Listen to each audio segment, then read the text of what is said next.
Narcissists operate at a lower level of consciousness than you do. And it's really important to know that, because they will treat you continuously in ways that you could never picture treating someone. And so the reason they can do that is because they're literally occupying a different level of consciousness, a much lower frequency. They're mentally ill. Okay, they are not healed. They're not people who have worked on themselves. They're out of touch with reality. And so they can treat people like objects, and they do. They can absolutely treat people in terrible ways on a continuous basis, because they're not really there. They're operating from an almost animalistic, lower level human level of consciousness.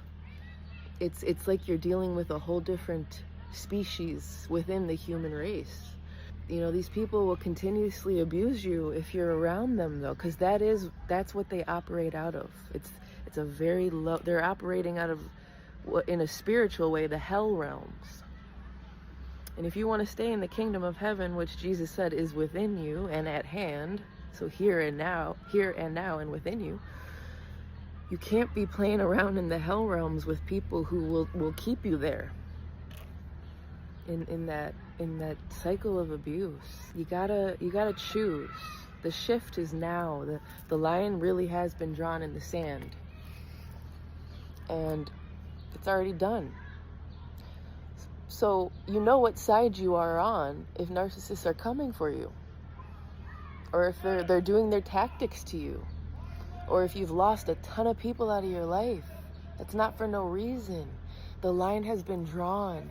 This whole narcissist thing, this whole phenomenon that's going on right now, because narcissist is really just a label for evil. But the DSM is not going to say that this is evildoers, but that's what narcissists are.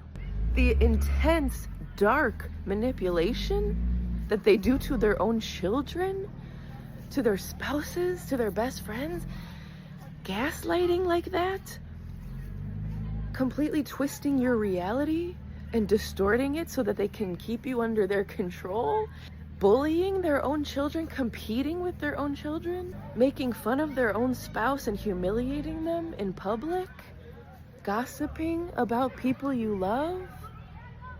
These are all narcissistic tactics that they use to control their victims. Yeah, they're victims. This is starting to sound more evil. Lying to you, cheating on you with zero remorse, smiling in your face while stabbing you in your back and shit-talking you till they can't speak anymore. Their mouths dry just from so much shit-talking. These people are evil. They'll hurt you and claim to love you. That's pretty evil to me. So this is not just the DSM psychology label. What we're dealing with is the same thing that was going on in Jesus's time. Love versus fear, good versus evil. This has always been a spiritual battle. It always has. But Jesus said the kingdom of heaven is within. It's within you. You get to choose now. The line has been drawn. You really get to choose more than ever. You're waking up. If you're watching this video, you're waking up. You get to choose what side you want to stay on. And how do you make that choice? You choose who you surround yourself with. The kingdom of heaven is at hand, yes. But you have to make that choice to occupy that state of consciousness. And you can't do it with narcissists weighing you down, evildoers. People who live to gossip and judge and bully and criticize you constantly and make you feel like shit about yourself. Shame you. You got that. You got that around you a lot right now. And you have to choose to continue to walk away from anyone who treats you in an evil way. You are God's child. You are God. You're in God's image. You're God in human form. You're God in human form. You can't tolerate people treating you this way anymore.